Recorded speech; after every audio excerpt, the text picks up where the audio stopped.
What is up, heroes? This is MidniteZer0 and welcome back to Let's Play The Legend of Zelda for the NES. In the last episode we got a whole bunch of items and upgrades and we are ready to take on the first dungeon. So without further ado, let's get going. Alright, so you'll notice in this game that the dungeons are actually really small. So they're only going to take like 5 or so minutes each.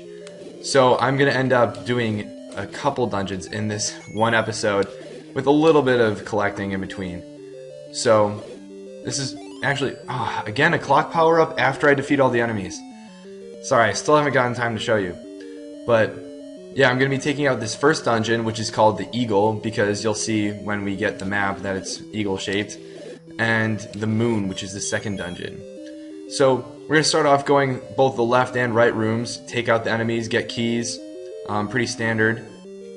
And once you do, we're going to move forward and just take out these enemies. It's not mandatory, but we could always use some rupees and any other item I guess you could drop, even though we're at max bombs.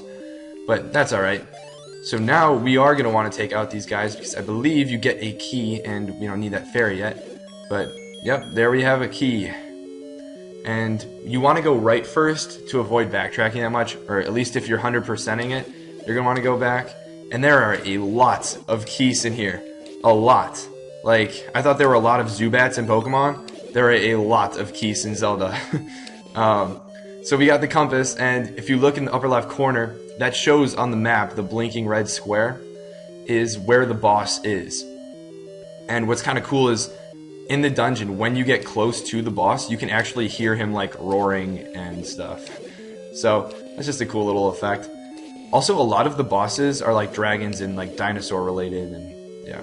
But so we took out all those enemies, and unfortunately we didn't get any good drops. But here's a new enemy. It's called the Gel. Pretty straightforward. They remind me of slimes from Dragon Quest or Dragon Warrior. But here's a little secret area for you. Shift that block over to the left, and the eastmost peninsula is the secret. Thanks, old man. I really don't know what that means yet. It'll come into play later in the game, though, or for some secret, probably another secret to everybody or something along those lines. But we're going to continue moving to the right. Got more slimes to take care of, not that big of a deal. And going to get the map. I'll show you guys. It kind of looks like an eagle. At least that's what they were going for. And instead of going to the right with our key, we are going to continue upward because oh man, all these items are so spread out. But I gotta go for the rupees first because they'll disappear. But we are gonna go up for an optional, well, technically optional item. We are gonna get the bow, and it's really easy to miss. So make sure you channel your inner RPG player and explore everywhere. I know we all like to do that. And here's a new enemy. They're called the Goria, and they actually throw boomerangs. And another clock after all the enemies are up, but yeah, they throw boomerangs, and eventually we'll get a boomerang from them, which is pretty cool. Now, when you walk in this room, be careful, just run straight forward and avoid those spike things. I mean, they're pretty straightforward once you know that they're going to be there. And another room with a lot of keys. Surprise. Not really. And here we have the bow. That was, yeah, relatively simple to get. But yeah, that'll be really helpful, even though we don't even really technically need it for that long because we have such a powerful sword and we're at full heart, so we have a projectile right now. So that's nice. And I think we can make it just barely. Alright, so now that we are equipped with the bow, even though we don't have arrows, so it's not that helpful right now, we're going to get the arrows right after we beat this dungeon. We are going to move to the right and make our way towards the boss. But right now we have more Goria to get rid of, and luckily we have our projectile, our sword beam, which is really helpful. I'm going to leave that heart there just in case. Alright, and there's the boomerang! No, Skrillex. Boomerang, not bangerang. Now, where was I? Yay for the boomerang. I'm going to equip it just to, I don't know, just for fun. And I just rush through this room as fast as I can. Get the key and go. There are these like hands coming out of the wall. They're not really that big of a threat. And here we are at the boss, Aqua Mentis. There's like a dinosaur dragon thing. Pretty standard for a fantasy game. I can't believe I got hit, but heart container, yay! And expand our life, and that is the first dungeon. So first piece of the triforce. I think this is like one of the very few times Link can actually hold up an item and his eyes are level. You'll notice his eyes look really weird for all the other items, but don't even think about it, Octorok. Alright, so before we go into the next dungeon, we are going to want some arrows just to help with side questing. So we're going to look for some more secrets to everybody. Pretty standard for a Zelda game. Although they're not going to be 100 rupee ones like before. And why is my game freezing? Okay. I don't know what was going on with the moblin there for a second, but we're good now. And okay, we need 80 rupees, so we'll just get one more. So I'm talking about math. Oh, darn it. I wanted to keep my sword beam, but I guess that's just not going to happen. So here's another secret to everybody. They're literally all over the place. They hid so many of them in there. I don't know what they were thinking, but... And now we are going to make our way towards the next dungeon. And we just regained our sword beam, and we're about to lose it. Now we have it. Jeez, those things come up out of nowhere. Now, we're going to take a route we've never taken before to get back to the shop that we actually visited on the very first episode. The shop with the bombs to get the arrows. We've traveled through here before while we were going up to get another heart container, but we're just gonna keep on moving, traveling through Hyrule. And did all these moblins really have to gang up right here? At least there's a heart down there, so I can regain my sword beam. 2 of them actually. That's nice. And some bombs, even though we haven't even really used the bombs. So, oh, no, wrong one. Don't want to go there just yet. And did that moblin have to spawn there? I hate when that happens. They spawn literally right on the edge of the screen. But you might not recognize it just yet, but very soon you will, because we are at the screen right before the shop.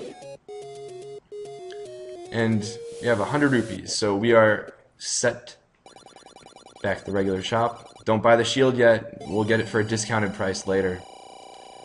And with the arrows, we are now set to take on the next dungeon, the moon.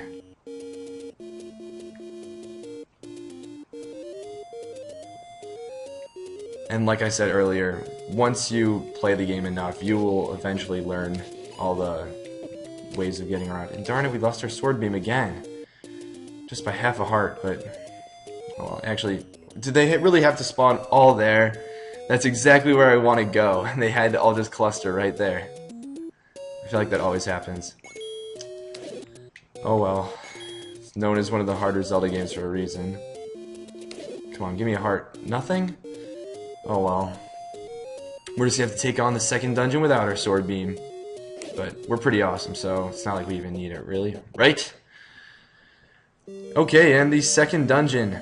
We're going to go to the right because we want to get some goodies before we head out.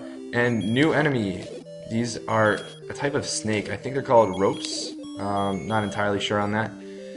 But they're really slow. They speed up once they see you or like are in your line of sight or fire or something like that. And we have one key now, so instead of going to the upper right just yet, we are going to go to the left, and yay, finally get to show you the clock power up. So it stops time, so they can't really do anything, which is really helpful, especially against enemies that speed up when they see you. So there are just gonna be a lot of them in here, and we want this key, so we are gonna take them all out and hopefully get some rupees in addition to the key. But nope, just one. Oh well, we wanted the key. So that door at the bottom goes back to the beginning of the temple. Or dungeon. Dungeon, I think.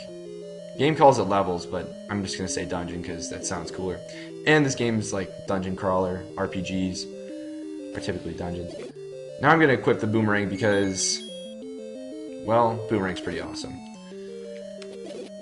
How cool would it be if they had like the Gale boomerang in a game like this? This early. But now we have the compass, and you can see where the boss is on our map.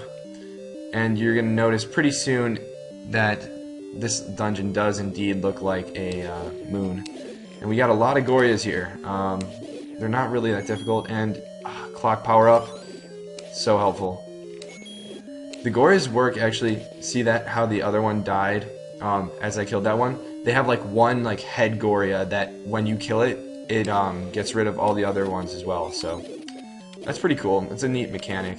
But alright, now that we have the map, you can see this is like a crescent moon shaped dungeon. And so a common theme is going to be you can move towards the top of the screen to progress in the dungeon, and you can go to the right to get some optional item or something like that. So, being a fan of RPGs and my, I don't know, collective instincts, I am definitely going to be traveling around and collecting everything we possibly can. Now this room is pretty difficult because there are a lot of projectiles flying around everywhere. So I'm just going to try and avoid all of these fireballs and get rid of those guys. And now we have an upgraded boomerang. It is called the magical boomerang. And that increases the distance that the boomerang can travel. So it can go across the entire screen. And here we have a new enemy. Pretty straightforward. They just kind of walk around and you just gotta hit them. And why am I having such a tough time with them? But here, if you're running low on bombs, you can come into this room. Just a few keys and bombs. The spike things aren't really that bad.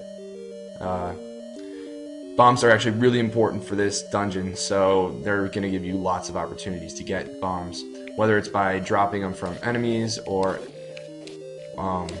just gonna straight up give them to you in a room like that. And wow, there are a lot of those enemies in here.